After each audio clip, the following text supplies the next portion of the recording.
Foreign Secretary, good morning. Now, I know it's not over until it's over, but what can we expect to hear, and what do you hope to hear from the Prime Minister this afternoon?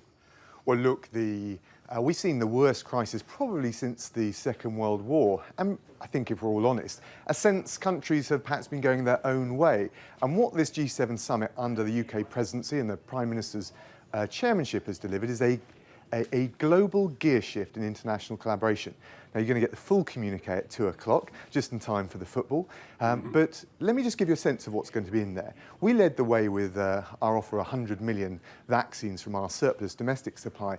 We now believe that we've got a commitment for 1 billion doses to go to vaccinating the world by the middle of next year. The current trajectory had us on the end of 2024. So that is a game changer in dealing with the pandemic and getting the world back to normal. On climate change, G7 leaders have previously committed to net zero by 2050. What we've got is a series of commitments to halve emissions by 2030 and a whole range of commitments to not just end coal, but end the finance of coal. So I think you're going to see that global gear shift, and that's what Global Britain's all about. We hear the gear shift, but honestly, a lot of this probably could have been done.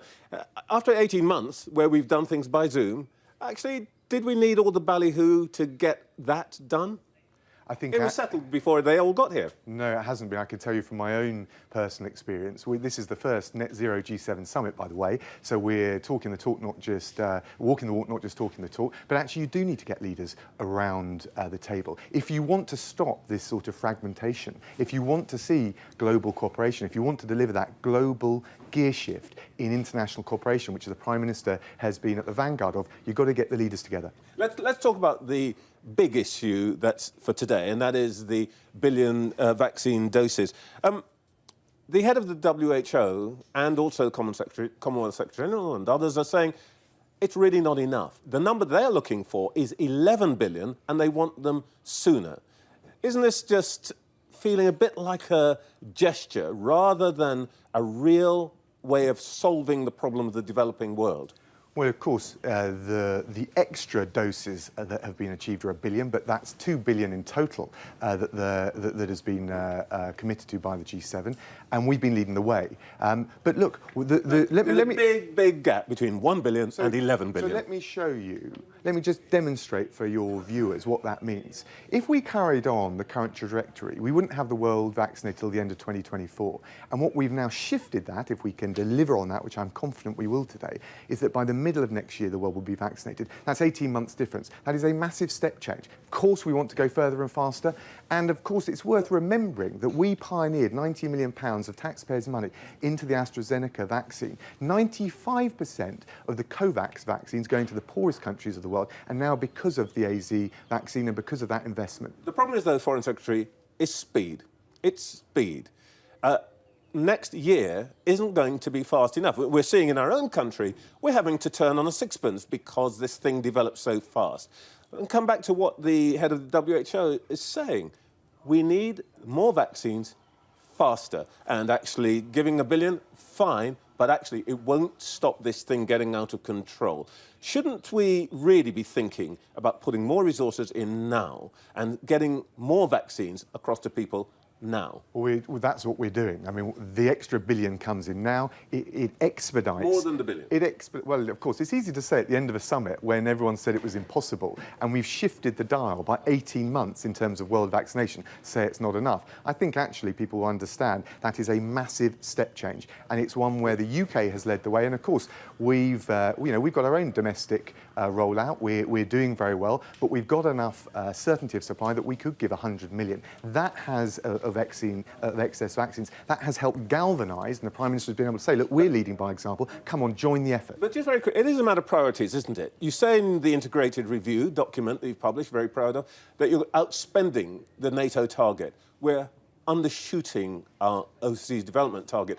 The point is, are you getting the priorities right? We're spending more money on guns. Perhaps we ought to be spending more resources and time and getting vaccines into people's arms.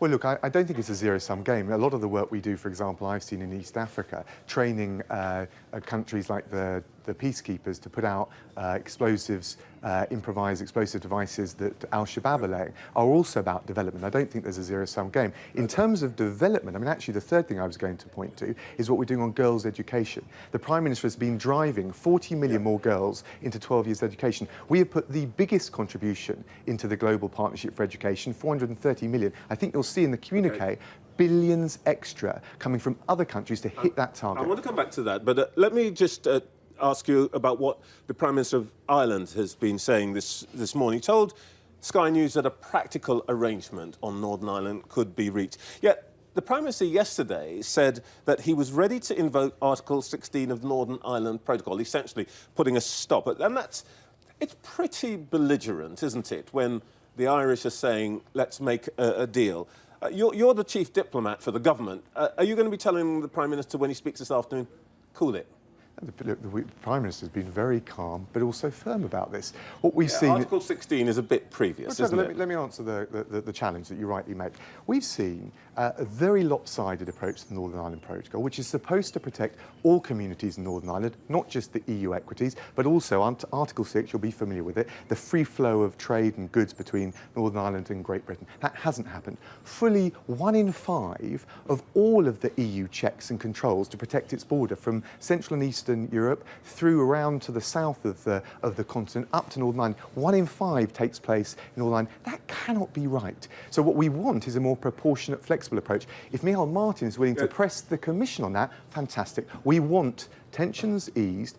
We want a flexible, pragmatic approach. What we cannot have is both the Northern Ireland Protocol being applied in a very lopsided way or the Good Friday Agreement being undermined as a result of it. Well, you're talking about the way it's applied, but let's just get back to basics. You signed the thing. Then the EU is sticking to the letter of the deal. They're not. Now you're saying let's be a bit more practical. Let's be a bit more flexible. No. Why did you sign the deal in the first place? No, that's an inaccurate... This was coming. Trevor, that's an inaccurate characterisation. Of course, the Northern Ireland Protocol is a package. It's got bits to protect the EU equities. It's got bits to protect the free flow of goods between Great Britain and Northern Ireland, for example, trade facilitation under Article 6. The problem is the Commissioner insisting on a very lopsided, purist approach. If we have a sensible, pragmatic, flexible approach, and we've put loads of proposals to the other side, if they're now in a position to come back and show the flexibility, because, you know, when this happens in Northern Ireland, it has real-life effects on the communities and the businesses there. OK, let me stop you there. Your colleague Lord Frost says it's legalistic, by which he means it's what's down there in the paper, and you're saying it's purist, but it is the deal. No. You want it to operate in a different way from what it says on the paper. And that might be perfectly reasonable, but you've got to accept the EU are not in the wrong in saying, this is what we agreed, why don't you stick to it? Trevor, your assumption and premise, I'm afraid, is flawed. I've given you one example, Article 6, which talks about free-flowing trade between measures to facilitate the free flow of trade between Britain and Northern Ireland. There's many others, and the truth is the Northern Ireland Protocol was a compromise. What we need is both the letter and the spirit to be respected. We've come up with proposals, we've given them to the Commission. What we cannot have is the continuing disruption of trade and effectively trying to change the status of Northern Ireland, contrary to the wishes or the consent of the people, which is not just contrary to the Northern Ireland Protocol, but also the Belfast Agreement. Let's stick with the diplomacy issue. Is it right that President Macron said that Northern Ireland was not part of the United Kingdom and he was rebuked by the Prime Minister? Well, what I don't do as a matter of diplomatic professionalism come out and spill the beans. What I can tell you is no one should be surprised by these reports. And it's not just one figure. We have serially seen senior EU figures talk about Northern Ireland as if it was somehow a different country from the UK.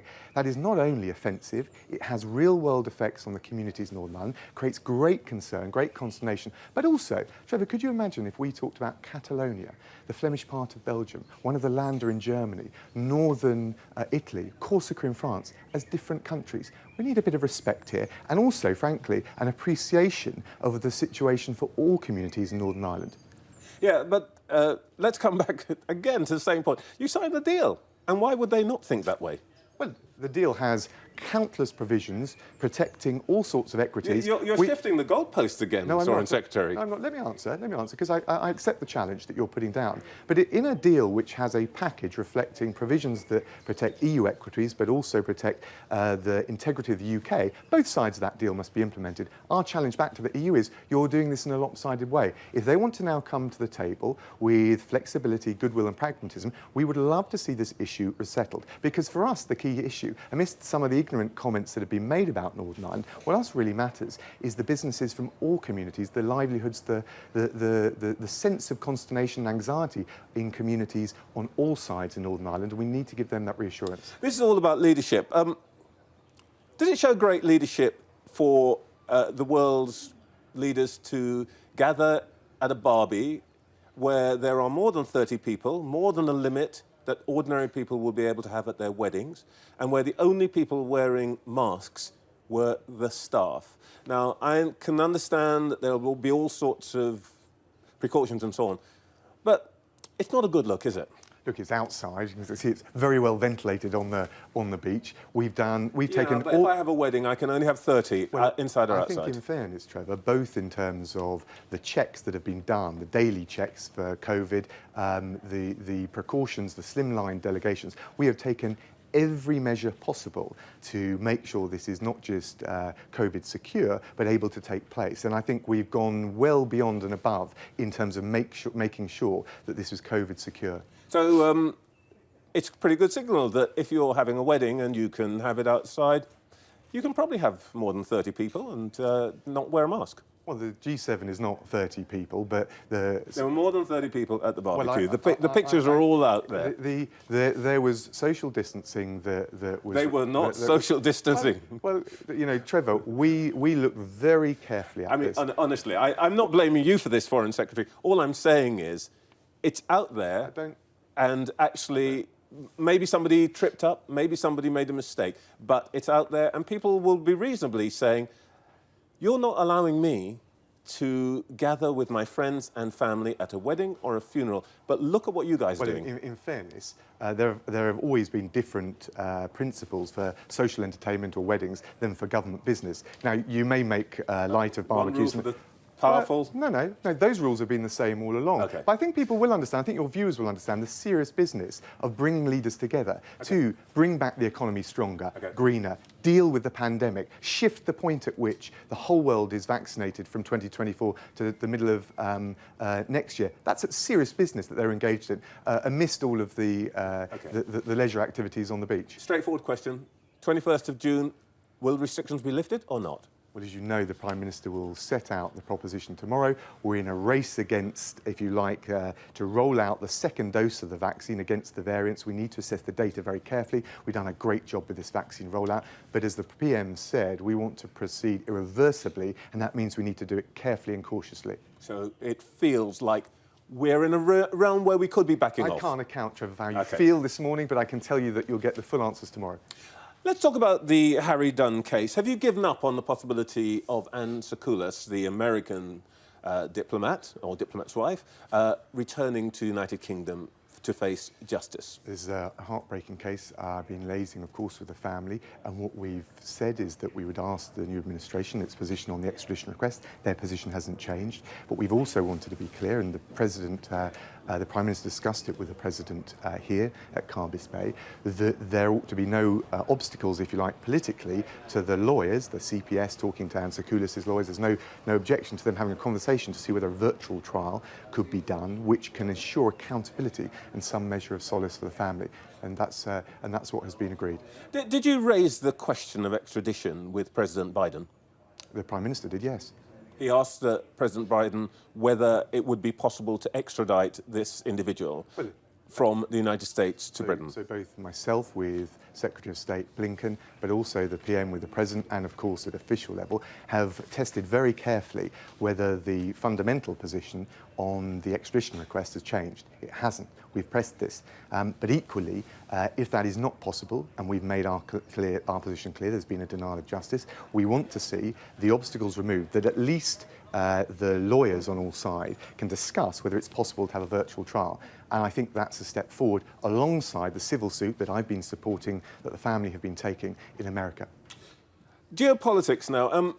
The American president's going to meet Mr. Putin later on this week. Henry Kissinger says in a new book of essays by Gordon Brown that we're heading for a new Cold War between liberal democracies like ours and authoritarians, Russia and China. And you actually, in your integrated review, say that Russia will remain the most acute direct threat to the United Kingdom. Do you agree with Kissinger? New Cold War? No, I don't quite like the analogy because it looks back, and we had a bipolar world in those days, effectively USSR and the US with its allies, and we have a much more multipolar world today. But what I do see is the threat that Russia poses on the border with Ukraine, with the build-up of troops, the use of a chemical weapon on Alexei Navalny, hot on the heels of what we saw in Salisbury, its use of cyber attacks in a way which is totally different from the Cold War. We're seeing cyber not just from Russia and not just from the Russian state, used to attack schools, hospitals. We've got to adapt to the new threats that we face. We will do so by being absolutely clear with Russia and other hostile states that we will hold them to account and apply a cost for their malign behaviour. Equally, we would like to get the relationship onto a better footing. The door of diplomacy is always ajar, always open for better behaviour. I noticed in that answer you didn't mention China. Now, it's because you asked me about Russia. No, I said that you picked out Russia as a specific threat, but the Americans clearly are more worried about China, which is... the integrated review is littered with how we will deal with China. Well, let's talk about China. Did you discuss, as I think the head of the World Health Organization has suggested, have you discussed the Wuhan leak, or alleged leak, this weekend? I haven't personally, but of course it's created part of the backdrop, and officials have been comparing notes on this. If you're asking me whether we think, on the balance of probabilities, if you like, that it originated in a lab, our best information for now is that it didn't. But we don't have all the answers. That's why internationally we wanted the review to be able to go in to China to get all the answers, to have all the cooperation, so we have the full picture rather than these possible, potential, plausible options. But on balance, we do not believe that it came from a laboratory. We think it's much more likely to have jumped, if you like, from animals to humans. Can I come back to, very briefly at the end, to an issue that looked like was going to be a big question last week, which is the foreign aid budget, which you avoided, let's put it that way, but it's going to come back. Here is the issue that Andrew Mitchell and other rebel Tory MPs are raising. Is it right? Is it the right priority for the government to be putting yet more money into defence and so on, but taking effectively £4 billion out of what was anticipated in foreign aid? Doesn't that mean you can send more troops to Mali, but you will be withdrawing money from the girls' education you talked about, from water, clean water programmes, and so on? Actually, doesn't that really create a problem for us? We're not exercising the soft power we should because we're putting the money in the wrong place. Well, look, I don't accept the binary siloing of what we do for security of countries from the soft power and the aid we put in. You gave the example of Mali. We put in 300 extra UK troops precisely to stabilise, not for any particular raw, direct national security threat to the UK, but to stabilise that region. Clinics in that region. Now, you then asked me about girls' education. Actually, at this summit, we've announced £430 million for the Global Partnership for Education. That is the biggest donation we've ever made. Now, of course, because of the impact of the pandemic on the public finances, we've had to reprioritise. I think people at home would think it was odd if we were reprioritising other budgets, but we didn't even look at the international budgets. But we're putting in £10 billion in aid this year. We're leading by example, the third biggest G7 global contributor. And if you look at this communique out at 2 o'clock, you'll see the good that Global Britain could do.